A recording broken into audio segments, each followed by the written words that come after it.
Hello learners, and welcome to today's lesson of rate, ratio and proportion. Let's start off our lesson with a did you know.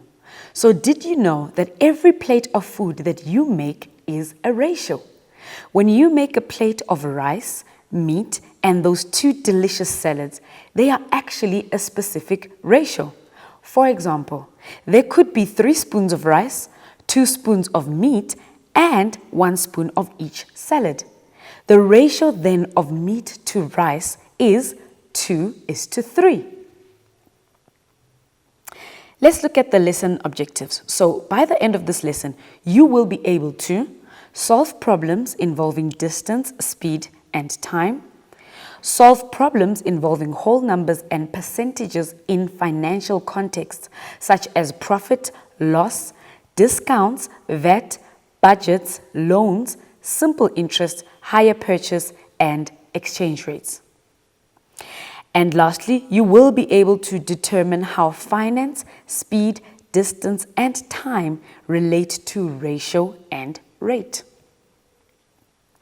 So let's look at the concept map for today's lesson. Our focus is going to be on 2 sections. So we are going to be looking at rate, ratio, and proportion, but we are going to focus on distance, speed, and time. And then we are also going to focus on finance, where we are going to look at exchange rates, budget, discount, and profits, interest and loans, hire purchase, and simple interest. For our pre-knowledge, you should know how to find the highest common factor of 2 whole numbers. You should know how to substitute given information into an expression, an equation, or a formula. You should also know how to perform calculations with whole numbers. Let's do some practice for that pre-knowledge. So we are going to find the HCF, or the highest common factor, for the following numbers. Let's find the highest common factor for 3 and 15. Now remember, 3 comes from 1 multiplied by 3, and 15 comes from 3 multiplied by 5. And if you remember how to find the highest common factor using prime factorization, then we are only going to look for the common factor. So when we look at for the common prime factor, that common factor is our 3.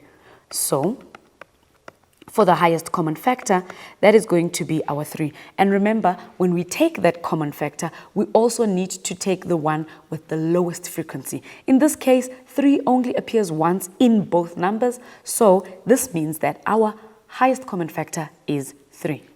Let's look at the next set of numbers. So now we have 24, and we also have 40. So I am first going to write these numbers as their prime factors. That is going to be 2 multiplied by 12. But if I am going to break that down further, that's going to be 2 multiplied by 2 multiplied by 2 multiplied by 3. And that is 12. I'm going to do the same thing for 40. That's 2 multiplied by 20. But if we break that down, it's going to be 2 multiplied by 2 multiplied by 2 multiplied by 5. And what are we going to do here? We are only going to look for the common one.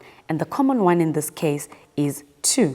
And when we look at the 2 in both cases, the lowest frequency is 3 times. So it appears 3 times in 24, and it also appears 3 times in 40. So that is going to be 3 times. That means 2 is going to multiply itself twice. And 2 multiplied by 2 multiplied by 2 gives us 8. It means the lowest common factor, the highest common factor for 24 and 40 is 8. We look at the next one, which is 100 and 164. So we are going to do the same thing. 100 comes from 4 multiplied by, 100 comes from 4 multiplied by 25. And if we break that up, that is 2 multiplied by 2 multiplied by 5 multiplied by 5. And if we look at 164, that is 2 multiplied by 82. That becomes 2 multiplied by 2 multiplied by 41. So the highest common factor is going to be, so we are going to look at the prime factors of 100, and we are going to look at the prime factors of 164, and we are going to look at for the common prime factor, which is 2. But remember, we take the one with the lowest frequency. So for the prime factors of 100, it is only 2 times, and for the factors of 164, it is also 2 times. So we are going to multiply 2 by itself only once. So that gives us 2 multiplied by 2, and the answer there is going to be 4. Let's move on to substitution. So if we are given an equation, for example, y is equals to 2x plus 4, and we are required to calculate the value of y if x is equals to 7, then we are going to have that y is equals to 2, and in the place of x, I have substituted 7 because that is the value that we were given. And remember, we use brackets for substitution. So that is going to be 2 multiplied by 7, and when we add 4, it is going to be 18. Another example is if we are given 2 unknown values to substitute. So for example, if I am given p is equals to 8x plus 5y, then I am required to calculate the value of p if x is 7 and y is 4. So I have the p is equals to 8x plus 5y. In the place of x, I'm going to substitute the 7. In the place of y, I'm going to substitute the 4. That is actually supposed to be a minus. Sorry for that. So we have 8 multiplied by 7 minus 5 multiplied by 4. So 8 multiplied by 7 is 56. When we subtract 5 multiplied by 4, which is 20, then our final answer is going to be a 36. Let's move on to the keywords that we are going to be using during this lesson. So we are going to look at rate, which is a comparison of different quantities. For example, when we compare the number of laps completed to time. Ratio is a comparison of quantities of the same kind. So for example, learners to learners, because both boys and girls in a class are all learners. Distance, the length, path or route traveled between 2 points. For example, the distance from town A to town B is equals to 225 kilometers. Time is how long it takes for an event to occur. For example, it takes 1.5 hours or 90 minutes to drive from town A to town B. The distance moved over a certain amount of time or a certain period of time. For example, we have 55 kilometers per hour. Budget is an estimate of money to be spent for a certain period of time. For example, having a budget of 350 rands for 1 month. Then we are also going to look at discount. Discount is a reduction from the usual cost of something. For example, a 20 rand discount on a shirt that costs 130 means you will buy it for 110 rands. Profit, a financial gain between the amount spent and the amount earned.